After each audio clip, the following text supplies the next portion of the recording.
This is a show you really need to listen to all the way to the end. At the end of the show, I will give you the biggest political Christmas present you've ever been given. The main reason it is so devastating to the progressives is that for the first time ever, you're dividing Democratic Party leaders away from Democratic Party voters, as opposed to right-wing politics that only knows how to talk to itself and its one demographic base. And of course, we all know what that base is. Older, white, Christian, tax-paying, almost always married with kids America. That's the default setting almost every time the right opens its mouth. Doesn't make you bad people, and what do you say when the left calls you racists? Repeat what I'm about to tell you nonstop and put an end to it. Leftists call people racist because leftists cannot compete with ideas. If they could do it, they would be. So this does not make you racist, but I'm going to tell you what it does make you on the right.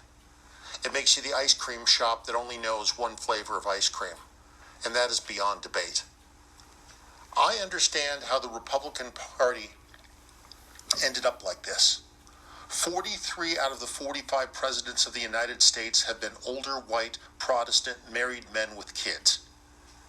That's an insanely disproportionate representation of one demographic of America. So no wonder why that became the right's default setting every time it opens its mouth. If you ever go to a Republican event, that'll more than prove that to be the case most of the time. So what else were you supposed to use for a default setting? So the point is how to change your presentation without changing policy. If you search worldwide, could you find one other channel that actually gives you plans on how to take down the left with the real plan to divide Democratic Party voters from Democratic Party leaders? Could you find it anywhere? Don't look for it, Taylor. You may not like what you find. Oh, I can guarantee you will not like what you find. What I'm going to give you is battle-tested. I've posted it over 100 times on CNN and MSNBC comment sections on social media, and leftists run. They don't even try and challenge me. If someone got this to the Trump campaign with instructions on how to use it, Biden and the left would be devastated because it dumps leftist politics on its head. No more wasting your time talking to the 25% of Americans who vote on economics. You've got that demographic sewn up. This is about how to talk to the 34% of Americans who vote based on fair and care, how you treat the least among us, and pry them away from the Democratic Party leadership. This is practically an untapped demographic for Republicans. Up to now, watching the Republican Party is like watching the idiot who goes on Shark Tank and does not even know the fundamentals of their own business, and never gets a deal. Once again, from the right going to the left, how America votes. These are the last numbers I got from the Competitive Enterprise Institute.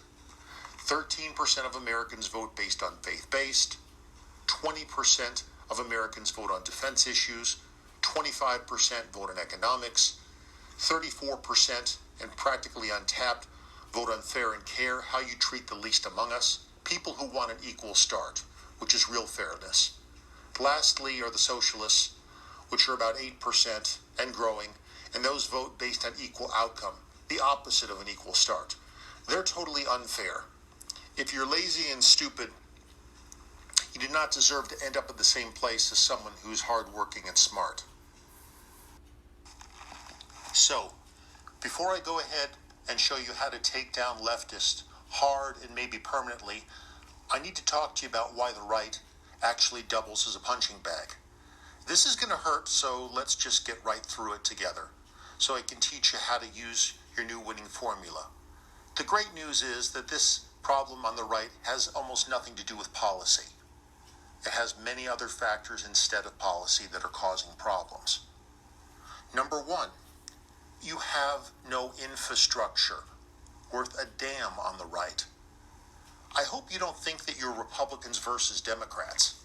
16 years ago, when experts said the media gave John Kerry a 3-point advantage over George W. Bush in the polls, I used to say that you weren't Republicans versus Democrats. You were Republicans versus Democrats, the media, academia, entertainment industry, and that you were in way over your head. By the way, a 3-point advantage in the polls is election manipulation. Today in 2020, Donald Trump said he thought he would be up by 10 points versus being down by 10 points in the polls if it weren't for the media. I would agree with that. Today it's a 20-point swing and almost becoming insurmountable. And it's accelerating. Why?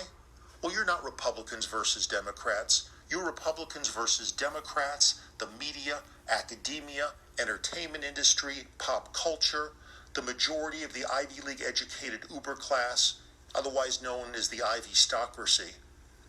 You want to make it in the National Football League, you come out of Oklahoma, Nebraska, Texas, something.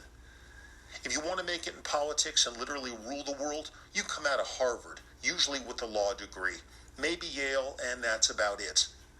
You're also up against big tech, social media platforms, billionaire donors. Yours are useless. The only thing they care about are their tax cuts. They don't care about a political agenda. They will soon find out that they're going to have neither.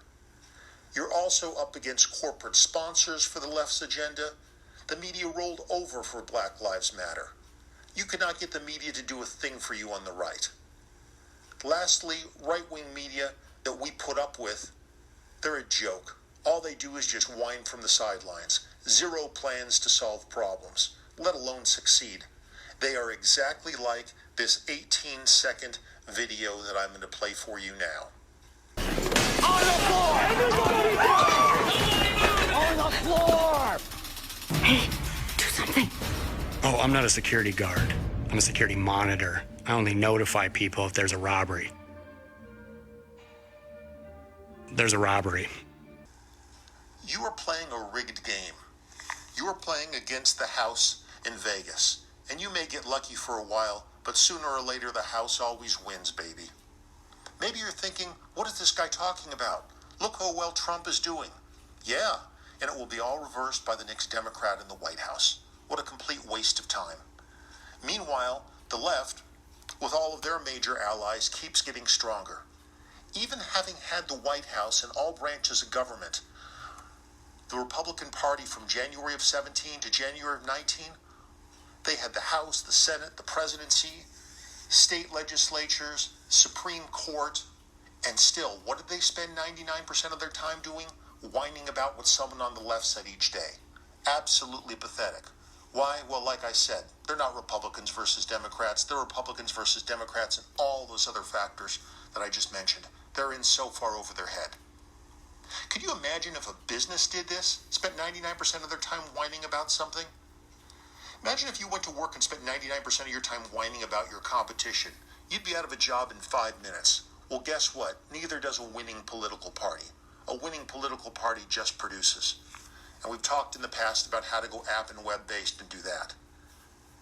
Meanwhile, even with the presidency, we still have lost it. Gay marriage, abortion, euthanasia, drug legalization, the debt, the deficit, the debt ceiling, on our way to losing at gun control, on our way to losing at homeschooling, on our way to losing in mail-in ballots, on our way to losing at turning red states blue, and on our way out of business.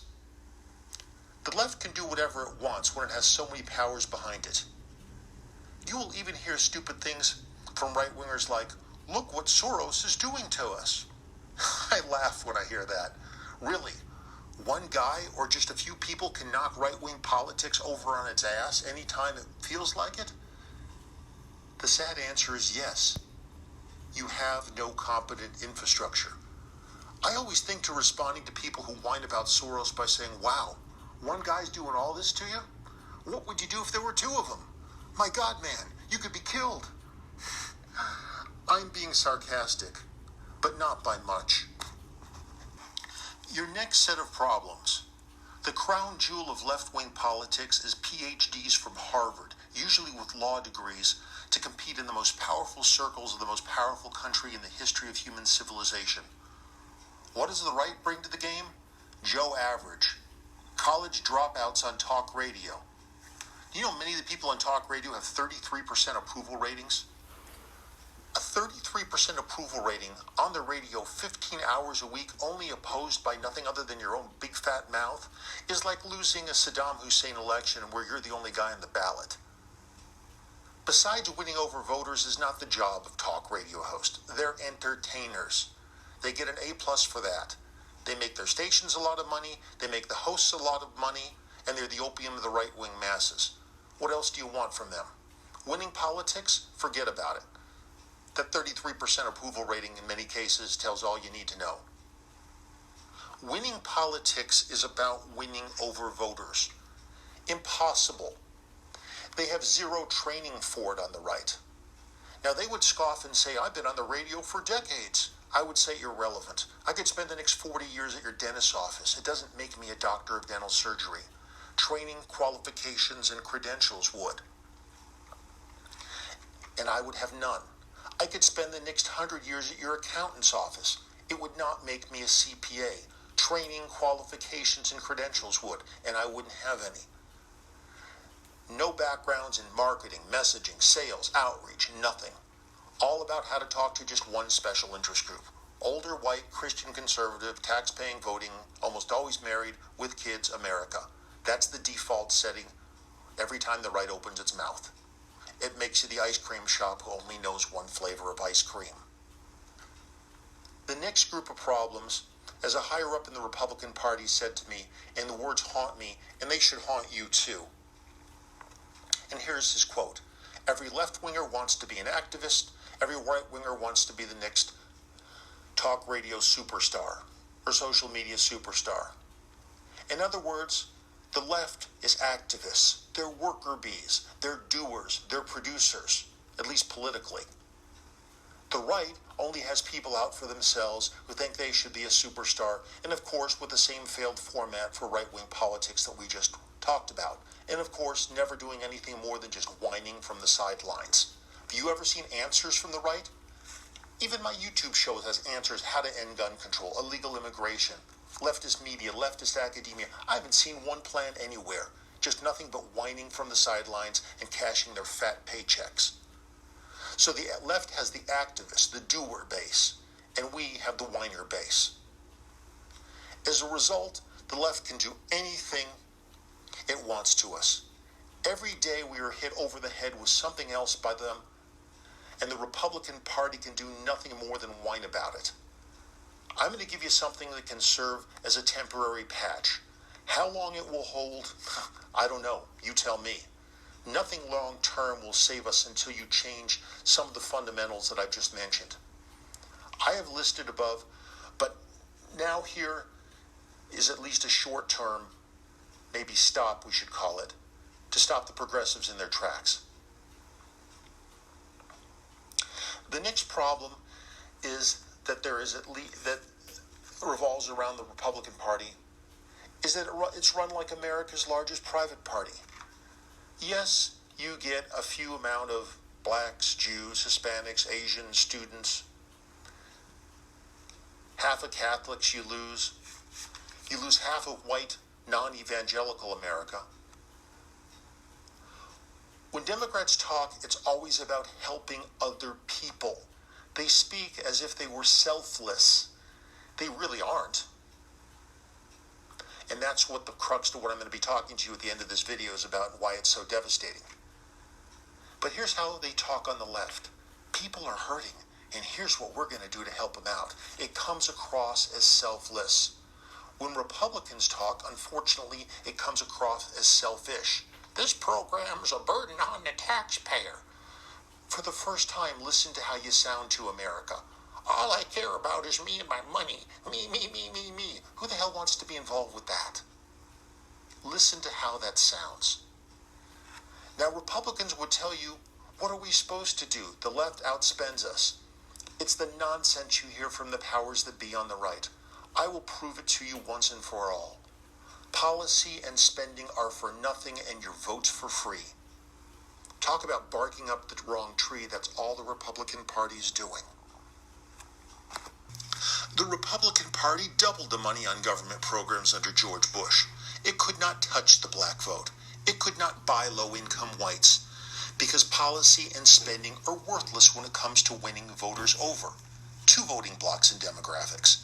The Republican Party is far more pro-family, and Bush was bilingual and doubled the money on government programs. Could not get the majority of Hispanic voters either, because policy and spending are almost worthless when it comes to winning people over. Three voting blocs in demographics.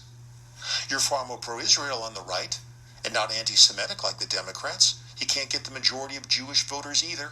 Four voting blocs in demographics. See, it's all about connecting with people. It has nothing to do with spending money or policy. You're far more pro-business than the left. You can't get Asian voters or Hindu voters either. That's 5 and 6 voting blocs. You're far more religious. Can't get Catholic or Muslim voters either.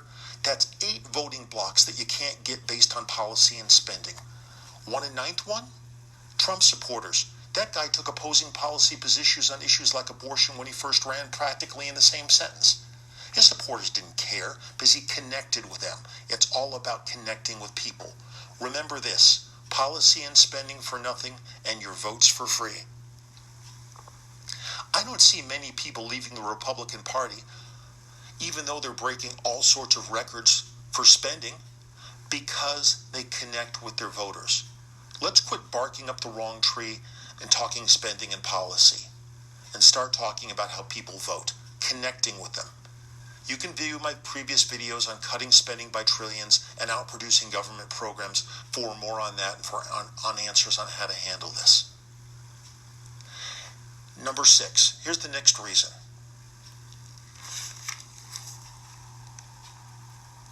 And here's the final thing that you need to know. Because right now, it's time for me to give you what I post on CNN and MSNBC comment sections, to finally give you something to let you drive a permanent wedge between Democratic Party voters and Democratic Party leaders. It's so important to do this.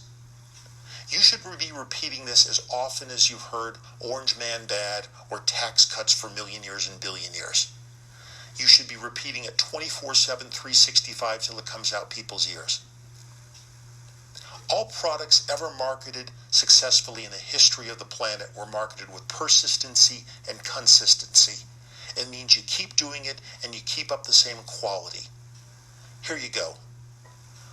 And the reason you're going to love this is because it's taking the left's language and it's wrapping it around their head. So let's get started. Here is what I post. The progressives' third world, racist, corrupt political party that is about social injustice and total lack of fairness. I try to be as incendiary and inflammatory with what I post as a headline. I want to see if I can even get leftists to respond to what I put out, but they don't. The leadership of the Democrats' children get the best private school education, on their way to Harvard and guaranteed multi-million-dollar jobs. Meanwhile, the progressives sentence minorities, their children, and poor-income whites to a crappy inner school system and a life of poverty and misery. They're not allowed school choice or vouchers. Most won't make it through high school and are stuck in menial jobs the rest of their lives, at the bottom of the Democratic Party's caste system from hell. Their net worth on average is about $5,000. Less than one of the Democratic Party leadership spends for 15 minutes on a private jet. Next, the leadership of the Democrats, they don't oppose tax cuts. Remember this for the rest of your life. The leadership of the Democratic Party, they're not opposed to tax cuts because they're for the rich. They don't want anyone else joining them in becoming rich. It's called, I got my cookie, so screw you. Next, the leadership of the Democrats have private armed bodyguards versus the rest of us, they don't want owning firearms. The leadership of the Democrats have the best Cadillac health care coverage in the world versus the rest of us, they want on crappy Obamacare. The leadership of the Democrats has the best private retirement accounts available versus the rest of us, who they don't want to even control our own Social Security dollars. The leadership of the Democratic parties are are flying on private jets every day, pumping out all the CO2 in the world they want. First the rest of us, carbon tax and the Green New Steel, insanity. The Democratic Party leaderships drive their big steel-reinforced limos versus the rest of us second-class citizens in our own country who the Democrats want driving little green-friendly toy clown cars. If you're in a head-on collision with one of those, you're probably roadkill. Bernie Sanders spends more on private jet travel. $20,000 per hour is what they cost on average. And he spent $300,000 in a month than the average American family makes in years. All while pushing the Green New Steel to take America back, God only knows how many years. How the Democrats explain why Americans are second-class citizens in our own country compared to the life of opulence and royalty led by the leadership of the Democratic Party and their caste system from the third world. Want more proof of the progressives' racism? Let's talk about that. There's no welfare moms hanging out at the Kennedy compound. Well, maybe cleaning their toilets. No people on Section 8 housing on Biden and the other Learjet leftists' $20,000 an hour private jets. No homies from the hood at those Beverly Hills and Upper West Side Manhattan cocktail parties. Not in my backyard is what the pathological progressives are all about. Now repeat, repeat, repeat, drill, drill, drill until this comes out the ears of the Democratic Party. Do not use this and then move on to something else. That's what Republicans do all the time. They'll find something that works and they'll be the ADD party. You take this and you repeat it nonstop 24/7, 365 till it comes out the Democratic Party leadership's ears until you've taken them away from their base. You take them down fast and hard and you bite on like a great white shark with its mouth open and you do not let go. Literally, every time the Republican Party opens its mouth, it could literally tie any particular subject or issue into one of these components that I've just gone over with you. The Trump campaign should be using this 24/7. No matter what the subject, you can tie something in. Economics. You can tie in, well, pretty much anything. Defense issues, fair and care, global warming, you name it. Anything can get tied into it. Well, I guess it doesn't affect the Democratic Party leadership because they're on those private jets. Doesn't affect the Democratic Party leadership. They got their hundreds of millions in the bank. You burn America out on the leadership of the Democratic Party. No matter what the subject that is, that's what should be done. It should be reduced to the singularity 100% of the time. That's what I call this, reducing a subject to the singularity. You tie everything into this. Look how the Democratic Party leadership is just abusing America and especially abusing the poor. There's nothing else that you have that does this. Now you've got something that is a winner. Write me and let me know how you plan on getting this to people and how you can make a difference. Time to share this everywhere. Now we know how to take them out, General. Spread the word. Get out of the wire to every squadron around the world. Tell them how to bring those sons of bitches down.